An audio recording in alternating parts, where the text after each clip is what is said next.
Sampurasun Barai Cakra. Sebelum dongengnya dimulai, jangan lupa subscribe, tekan tombol lonceng, terus ditunggu juga nih like dan komen ya.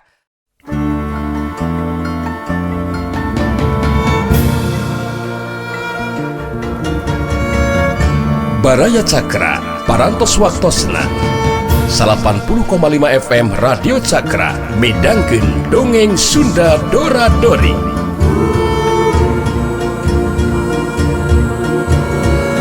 Simkuring sapara kanca ngahaturkeun wilujeng ngadangukeun.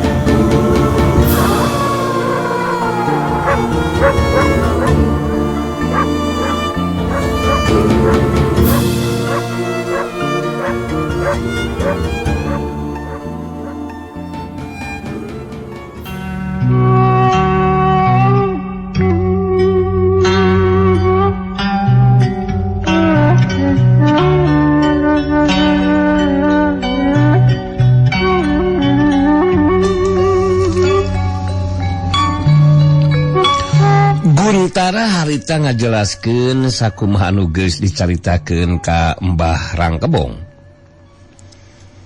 Katingali si Jagal Hawu kabandungan pinuh perhatian kana caritana Guntara. Sangeusna ngarasa cukup ngajelaskeunana harita Guntara mungkas kateranganana. Tak jadi kitu wuk. Jadi ceuk pamikiran mangsar gunjeng Ki Baraka mah. Anu boga hak pikeun ngagantikeun jenazah Ki Walangkasma kuduna oge Hawuk. Si Jagal Hawuk langsung amakeun nyangereng betus nyarita. Waing kudu dijorak mun kitu mah ka Paguro Lintang Jagat. Bener ceuk maneh Baraka. Sagun. Sakudu lagi aing anu ngagantikeun bapak aing si Walangkasma. Baturan aing sagun. Hah. Wah, ini botaran sama mangkuluk. Ada dari masalah jeung aing mah. Oh, bulog. Kawina-wina teuing. Kurang ajar. Geus wae diberi ampun ku aing mah. Kaasup silang bule ka si goblok. Jeung si Rawin jeung akina sakalian. Dibarengkeun ku aing di podaranana. Hayo, sagun. Si Jagal Hawuk ngajakan Guntara init ngajorag ka Paguron Lintang Jagat. Tapi Mbah Rangkebong gancang harita nyarita meper kaambakna si Jagal Hawuk. Ke lawok genabet. Lain ulah wakakarep mawakarep sorangan ai cente. Wage jengelek ngajorag ka Paguro Lintang Jagat sagala rupa. Walah gede hade lek kabinasakeun. Babarengan sinang bule jeung si Lawing nu jadi agena. Aicen teh. Lain kudu ngarti wuk. Sakabeh masalah moal make kudu hese dibereskeun ku ilaing hawu. Tapi mun kakuatan ilmu dangiang panglebur sukma geus bisa dikawasa sapinuhna. Taneulah ka mak ilaing cewuk. Ingatkeun mun ilaing neruskeun tapakalong mangka tanpa kungkum jeung tapakalong nu dilakukeun saila ieu ku hideep. Ku dibalikan deui si awak. Wah, jadi sok maneh kudu kumaha tuh mah kebong. Omong serius blok. Ya wah, kudu simpan heula we ka ambak ilaing cawu. Alajabkeun heula we. Sakul masalah anu aya hubunganna jeung ilaing mah wuk. Sabab menggege di mana ilaing geus gawasa sabinuhna kakuatan ilmu dangiang panglebur sukma. Sakabeh masalah wakal bisa dibereskeun gasung ngabinasakeun si Nanggule jeung si Rawing sacara babarengan. Dina wangsa ilaing ngayakinkeun ilmu ulah jepikeun kahwagu masalah sejen teh. Anu ayeuna lain jadi teu anggeus alias gontot dina ngayakinkeun kakuatan ilmu dang yang panglebur sukma. Kitu tah Hawuk. Si Jagal Hawuk ngahulang sakedeung siga nu keur mikir teu lilatus nyarita deui. Wah, Waraka, Sargun. Wales waan ngajar nu heula we. Wanto ngalakukeun tindakan naon-naon sia. Jagoan we tepikeun ka aing anggeus kayakinkeun ilmuna. Bangarana lain geus kawasa sapinuhna. Kakuatan ilmu dang yang panglebur sukma mah sakabe masalah waing bakal dibereskeun ku aing mah. Balas dendam modalan Sinang Bule jeung Sirawing ge moal make kulu hese. Jadi balas duaan kedengikeun we lah sakur beja anu tepi ka maneh duanya.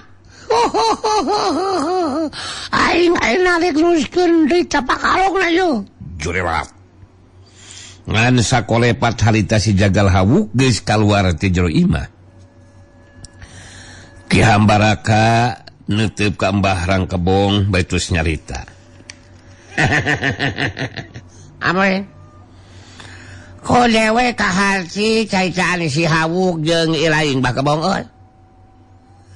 Anu masak dewe ge si Sargun jeung si Sargun ieu. Kai tinggal nungguan we. Nungguan anggeusna si Hawuk. Tidak ngayakinkeun ilmuna. Mudah-mudahan mah lila doi waktuna embong. Lainna naon dewe hayang geura ngayakinkeun oge nyaksian. Nyaksian modalnya Sinang Bule jeung Sirawing. Sugem makin ngakal teh dewe teh euy. Banas geus Sargun. Memang lolos kitu pangarsa. Sabab bakal kacida suka jeung sugemana kana hati urang tiluan. Mangsa nyaksian, mangsa si Hawuk kalakukeun balas dendamna. Sinang Bule jeung Sirawing modar babarengan ku si Hawuk. Anu geus kawasa ilmuna. Bener henteu Mbah Kebong. Bener teh ke bakal ngarasa sugeumah teh Sagur euy. Apa geus caritakeun sabala kali ku dewe ge. Di mana si Hawuk geus ngawasa sapinuhna kakuatan ilmu dang yang panglebur sukma. Mangka si Hawuk kakuatan ilmuna geus malaya anu mampuna lingan lele. Sok sanajan singkat dewa paribasana moal mampu ngunggulan kakuatan eta ilmu. Orang Bandungan mengge dina waktuna. Sanggeusna ngarasa cukup ngobrol jeung Mbah Rangkebong. Harita Ki Hambaraka jeung Guntara terus pamitan pikeun mulang. Tunda anu kacarita embaran sayembara ti Tuan Willem anu geus nyebar di dunia kajawaraan. Tete lain saukuran nari kana perhatianna Ki Balerang. Nyaeta Ki Balerang setan burangrang anu geus lila ninggalkeun dunia kajawaraan. Saterusna turun gunung lantaran hayang meunangkeun hadiah sayembara. Embaran sayembara teh nari kana perhatianana jago kolot anu geus eueuh sasamana. Najan geus kasebut aki-aki tapi pangawakan masih keneh calangker. Mun dina kayan kiwari meureun si Jepri lah kitu nya sok cana aki-aki masih keneh calangker. Jeung si sarta jag-jag waringkas. Eta jago kolot anu buuk jangot jeung kumisna geus barodas teh geus lila ninggalkeun dunia kajawaraan nelah nanti Mbah Garung si Tugu Regalunggung. Tumetep di imah panggung leutik dibaturan ku anakna Wanoja anu mibanda rupa pantes nelah Nirkanti. anak anungan hiji-hijina temasak aneh mun Mbah Garung si Tugur Galunggung terus meseuh nu jadi anakna dina ilmu silat. Ilmu silat Guntur Galunggung anu kacangking ku dirina boga karep hayang bisa kacangking sapiluhna ku Nirkanti anu jadi anakna. Mbah Garung jeung Nirkanti keur ngalobrol di jero imah. Mbah Garung anu harita keur cumarita. Kumaha si Nyai geus meunang beja. Ngeunaan ayana embaran sembara ti Sicuan Milem anu aya di Pagulintang Jagat Nyai. Ngeunaan embaran sembara anu aya hubunganana jeung Sirawing. Eta panggil maksud Abah teh Abah? Atuh puguh abdi ge terang Abah. Dewek teh jadi katarik perhatian ku hadiah eta sayembara Kanti. Eta hadiah teh lain ke dewek tapi ke si Nyai. Ngalah ngalaman hirup aya dina kasenangan. Sabab lain saukur hadiah 2 kotak perhiasan Nyai. Perhiasan emas. Tapi bakal diberi kadudukan anu terhormat ku Sicuan Wilem. Jadi eta kadudukan teh ku dewek bakal dibikeun ka si Nyai. Maksud Abah mah lantaran kacariku hadiah nah eta sembara Abah. Oh. Terus Abah boga pamikiran pikeun turun gunung gitu Abah. Pikeun menang eta hadiah sembara. Gitu berenangnya. Tapi hari Abah apa gitu di mana kira-kira padumukanna Sirawing teh Abah? Dewek kungsi menang beja. Waktu keur masih keneh makalangan. Sirawing teh sisingna atawa padumukana teh di kampung kahuripan Kanti. Anu matak dewek dari boga pamikiran rek turun gunung terus ngadatangan ka padumukana Sirawing. Anu aya di kampung kahuripan Kanti. Kumaha rek milu moal. Nirkanti ngahulang sakedeung tela terus ngajawab bari selireutik. Atuh hari rek diajakan ku Abah mah. Puguh yang milu atuh Abah. Hitung-hitung bari neangan pengalaman Abah. Da sapopoe ngan terusan we ditalih jurus ku Abah. Kadang-kadang ya sok bosen oge gitu Abah. Tapi upami diajak bikin jalan-jalan ganti semangat deui gitu Abah. Tapi ari Abah nah bakal mampu kira-kira na kitu Abah ngabinasakeun Sirawing anu disamberakeun. Duh, anak Abah gelis teh. Sagilak teh kawas ilung hilap Nyai. Si Abah mah. Ke dewek mah aya tukang komo mun mentas ye teh Kanti. Kumaha gitu Abah? Oh, sabab samemeh dewek ninggalkeun dunya kajawaraan. Sabenerna mah dewek masih kene ngarasa penasaran. Hayang ngajajal ajen pangartina Sirawing Kanti. Tapi terlaksana eta kahayang teh. Cepikeun ka akhirna dewek numpi diri di Gunung Galunggung Kanti. Saterusna nyiptakeun ilmu silat Guntur Galunggung. Ayeuna aya jalan, aya sayembara anu hadiahna narikana perhatian dewek Kanti. Jadi karep kahayang dewek tarung ngalawanan Sirawing teh bakal laksana jadi kenyataan Kanti euy. Ya mudah-mudahan we atuh Abah.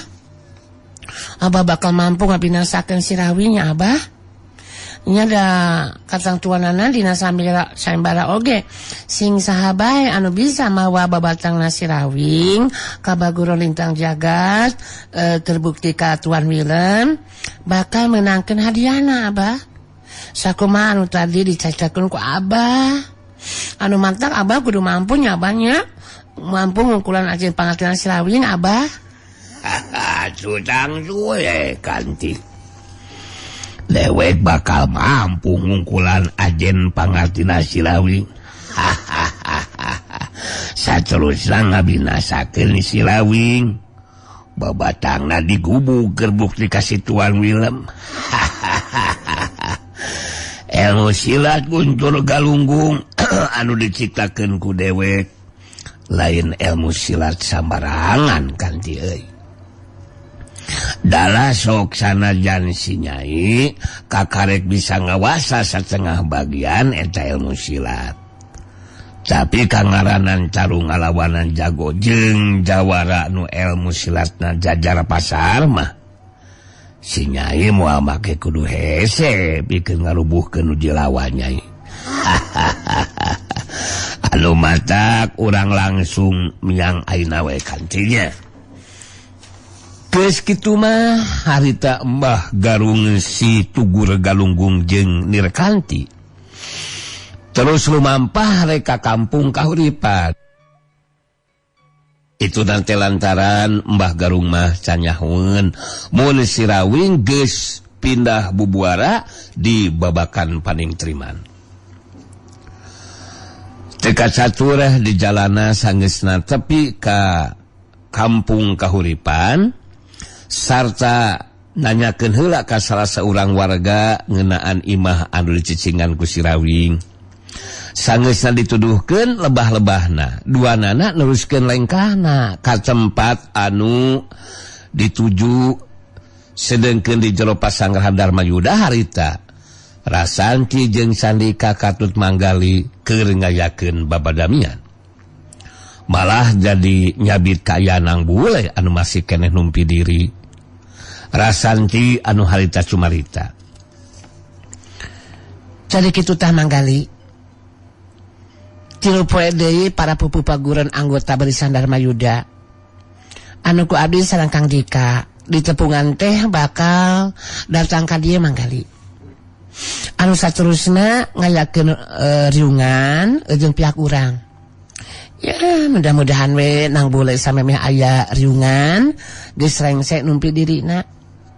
Jadi bisa mimpin lumangsungna riungan. Eta nu diharapkeun ku abdi mah manggali. Ya, menjadikan 500 ku manggali juga 86. Dengan apa yang sudah disaurkan sama Nyimas barusan, ya kalau meninggali waktu mah ya, nang bule nampaknya akan lengse menumpi dirinya. Sekitar berapa ya? Ya 2 hari lagi lah.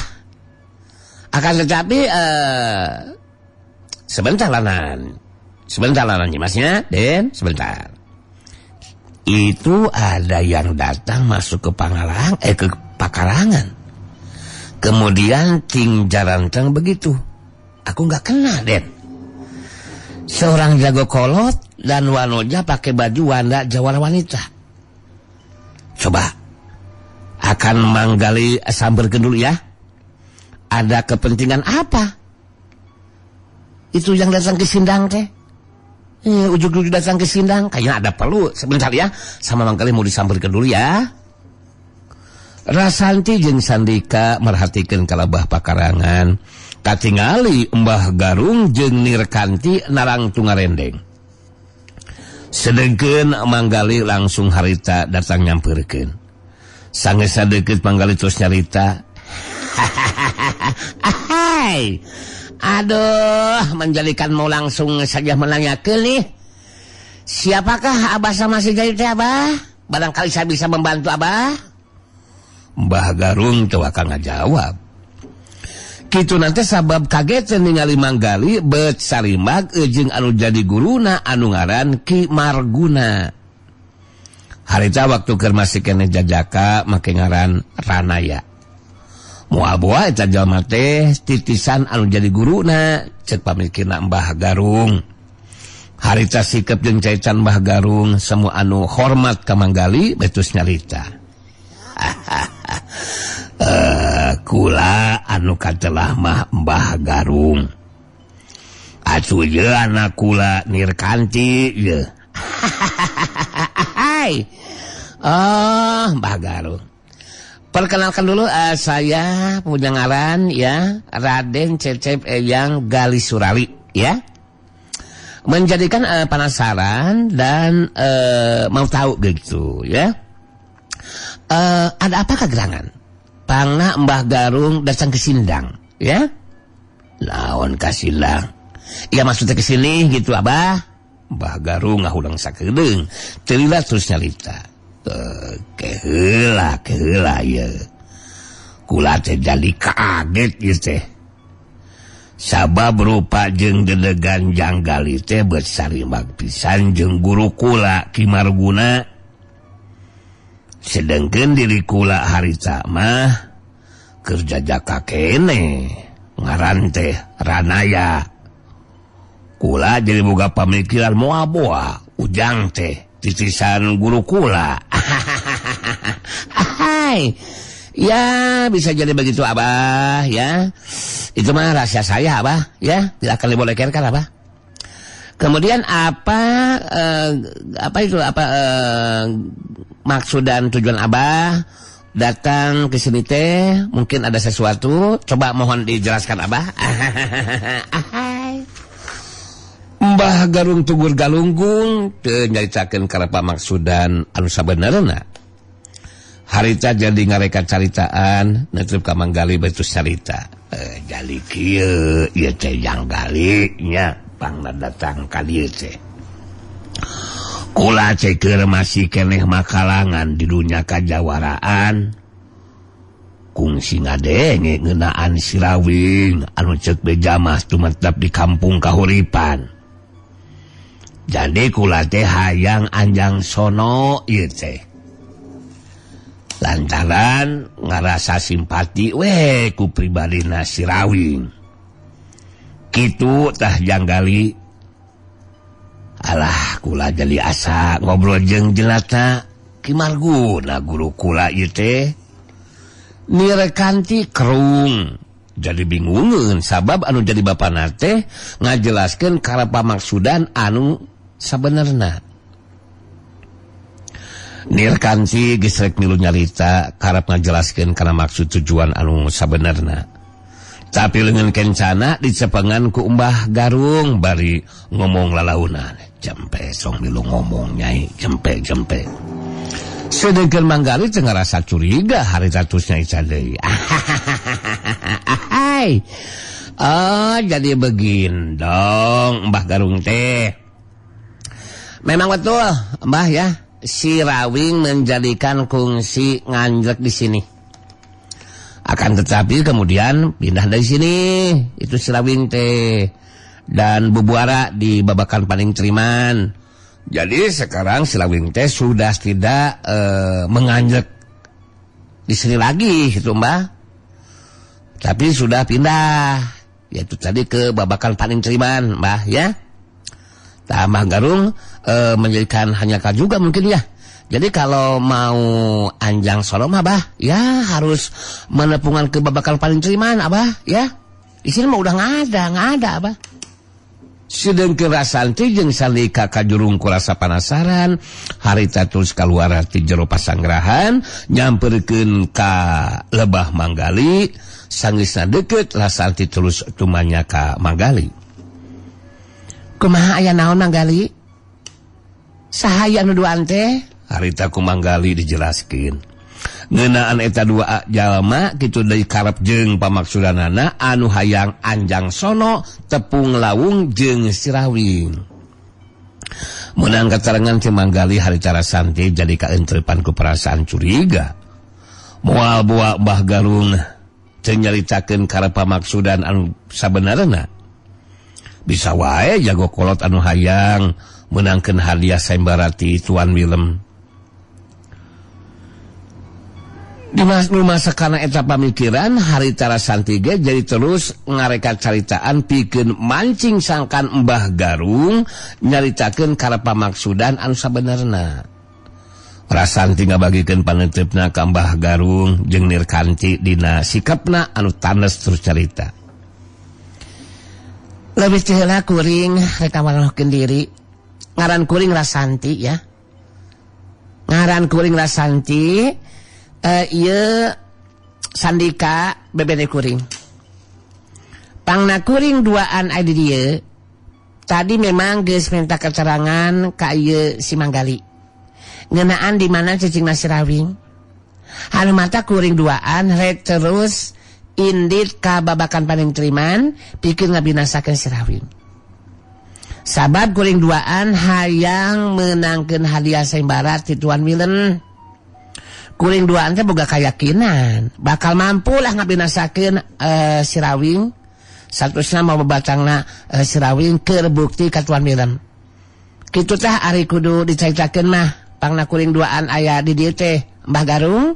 Mbah Garung jadi kapancing ku caritana Rasanti. Sasat Rasanti jeung Sandika bakal jadi saingan keur dirina dina meunangkeun hadiah sayembara. Mbah Garung netep seukeut ka Rasanti.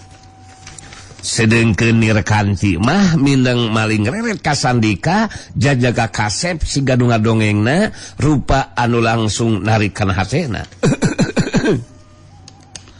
Mbah Garung sikap jeung caitana jirobah. Cekawas tadi waktu keur carita Manggali. Mangke heula Rasanti. Ilaing montong make jeung rek nyeuheulaan ka lewek sagarupa. Aiteun teh. Ilaing duaan geus kudu ini kababakan paling triman.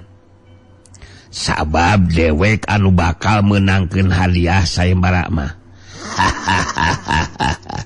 Dewek boga kayakinan bakal mampu mawa babatangna si Rawing. Nyeca keur bukti ka Tuan Milem. Ilaing duaan teu kudu hayang jadi saingan dewek Rasanti. Nirkanti harita milu mairan caritaan anu jadi bapana. Bener. Bapak kuring Mbah Garung anu bakal menangkeun hadiah sayembara mah. Anu mata ulah coba-coba make jeung hayang saingan menangkeun hadiah sayembara sagarupa. Rasanti jeung Sandika silih reret. Jadi kabuka karep jeung pamaksudan Mbah Garung anu sabenerna. Harita Rasanti nitah mundur ke Manggali. Geus coba dicarita Manggali muruka tempat anu rada anggang. Rasanti ngabagikeun panentepna ka Mbah Garung jeung Nirkanti dina sikapna anu tanes terus nyarita deui. Kuring duaan moal bisa dihalangan ku sasaha. Sabab boga hak pikeun menangkeun hadiah sayembara ti Tuan Milen. Jadi andika boga hak maka jeung halangan kana pamaksudan kuring duaan anu ayeuna bakal init ka babakan paling triman.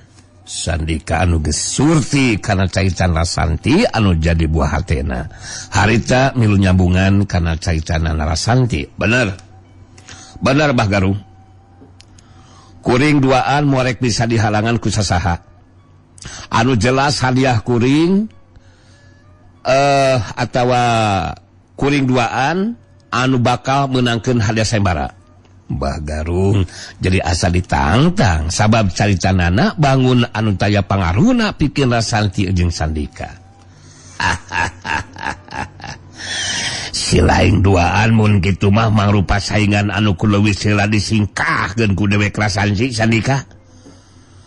Silaing duaan sarua jeung nantang ijen jajakeun ka dewek sia. Sakali deui dewek laneskeun silaing duaan mun keukeuh rek kababakan paling triman mangka dewek bakal ngalaku kegendakan. Kuring moal make kudu sentar. Moal kudu sieun ku ancaman Andika Mbah Garung. Sakuduna oge sabalikna Andika duaan geus kudu neruskeun karep jeung pamaksudan. Sabab geus jelas hadiah sayembara mah bakal beunang ku kuring duaan. Sandika milu mairan caritaan. Ya bener Mbah Garung. Teu kudu hayang saingan jeung kuring duaan. sabab geus bisa dipastikan kuring duaan anu bakal mampu mawa babatang Sirawin. Sanajan adi kakasebutan jago kolot tetep moal mampu ngungkulan ajen pangasila Sirawin mah. Mbah Garung jadi kahudang amarahna. Rasanti jeung Sandika mangrupa saingan anu kudu leuwih heula disingkirkeun ceuk pikirna. Mbah Garung ngararet Nir Kanti anu jadi anakna betus ngomong lalaunan. Kanti, lawanan cah si Lanti. Dewek bakal ngayonan si Sandika. Nir Kanti ungeuk, neuceup seukeut ka Rasanti betus nyarita. Heh, Rasanti. Geus sukeun baca carita ayeuna mah. Amun keukeuh peuteukeuh maneh teu bisa dihalangan hasok tarung jeung Nir Kanti ieu. Di Dolaga Rasanti, heya!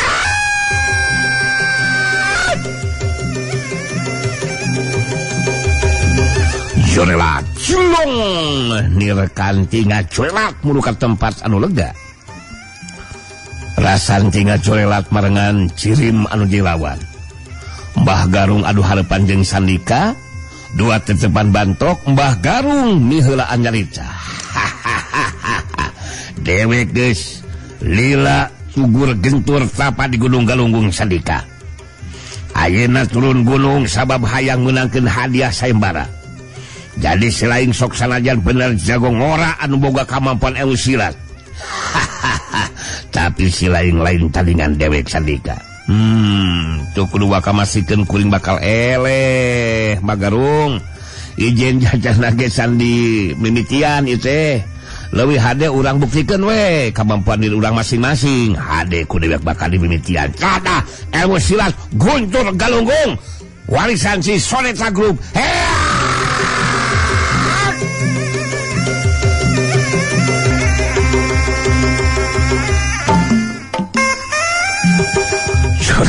Cilong Mbah Garung miheulaan maju narajang ngagunakeun ilmu silat Guntur Galunggung.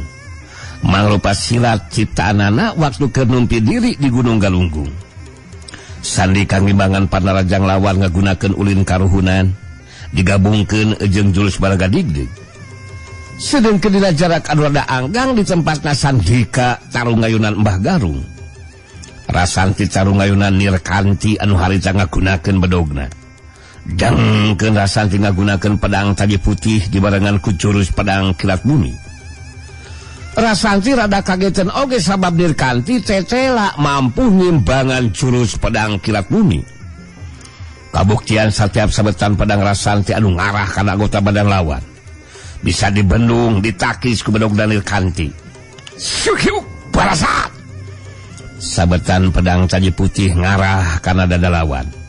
Rikat Nir Kanti cingkrak ka gigir bari nakis pedang lawan ku bedogna. Cingkrak sasiuk kang. Meh bareng jeung bantrokna pakarang harita leungeun kenca Nir Kanti rek ngahantem kana dada lawan anu beulah katuhu. Rasanti ngagiwar ka beulah katuhu. Bari semu anu nyerong badana. Nakis panajang leungeun kenca lawan ku leungeun kencana heuk sakiuk kekelas. Gese waktu sababaraha detik disanggeusna ngabendung panarajang lawan harita Rasanti nusukeun pedang taji putih kana dada kenca lawan. Rikat Nir Kanti ngagajleng mundur ka tukang sakiuk barasa gajleng emplas.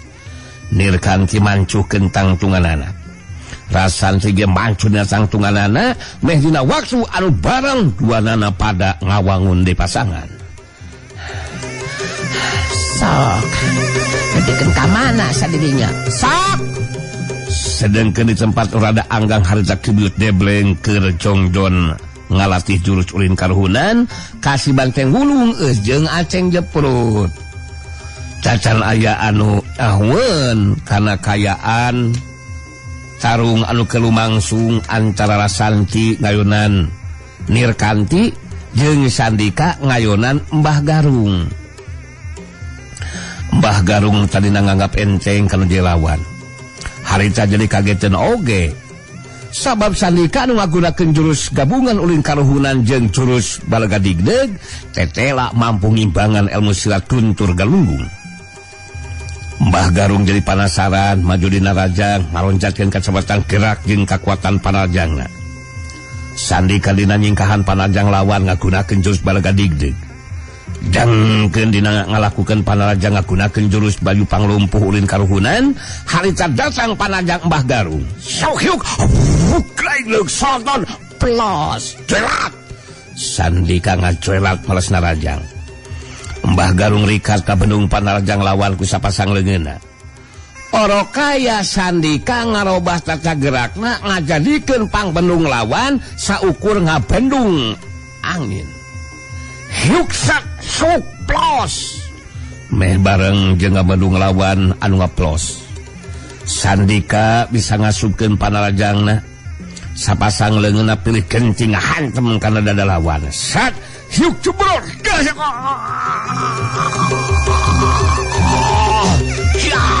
Sia. Mbah Garung ngagero kaget bari ngajari jaga tukang. Gancang mancuh dina tangtunganana bari ngagibegeun awakna. Rasa nyeri balukar tina panarjang lawan leungit saharita. Mbah Garung ngusulkeun panentepna kalau jelawan betus nyarita. Kekuatan panarjang silain cukup lumayan Sandika. Tapi cukup ku ngagibegeun awak mangka rasakannya dewek langsung leungit deui. Hartina kekuatan panarjang silain daya gunana pikeun dewek Sandika. Anu macak pamohalan silain bisa ngarubuhkeun dewek euy. Bisa jeung cenah kuring ngarubuhkeun Andika. Cok kudu nyebutkeun pamohalan sagarupa Mbah Garung. Sabab sarung masih kena lumangsung. Anu jelas kuring bakal upaya sakuat tenaga sangkal mampu hungkul ajen pangasi Andika. Silain bener-bener saingan anu kudu dibinasakeun di Mas Andika. Giliran dewek aya Mas Andika anu bakal malas Rajang modal sia Sandika. Mbah Garung maju dina Rajang ngaronjatkeun kacepatan gerak jeung kakuatan panarjangna. Pikeun ngimbangan panarjang anu jelawan harita Sandika ngarobah cara tarungna dina nyingkahan panjang lawan ngagunakeun jurus bayu panglumpuh ulin karuhunan anu ngutamakeun kana kacepatan gerak. Sedengkeun dina malesna Rajang ngagunakeun jurus balaga digdeg. Sokyuk datang panarjang lawan cerat plos. Sandika ngajuet pinas tempat lantaran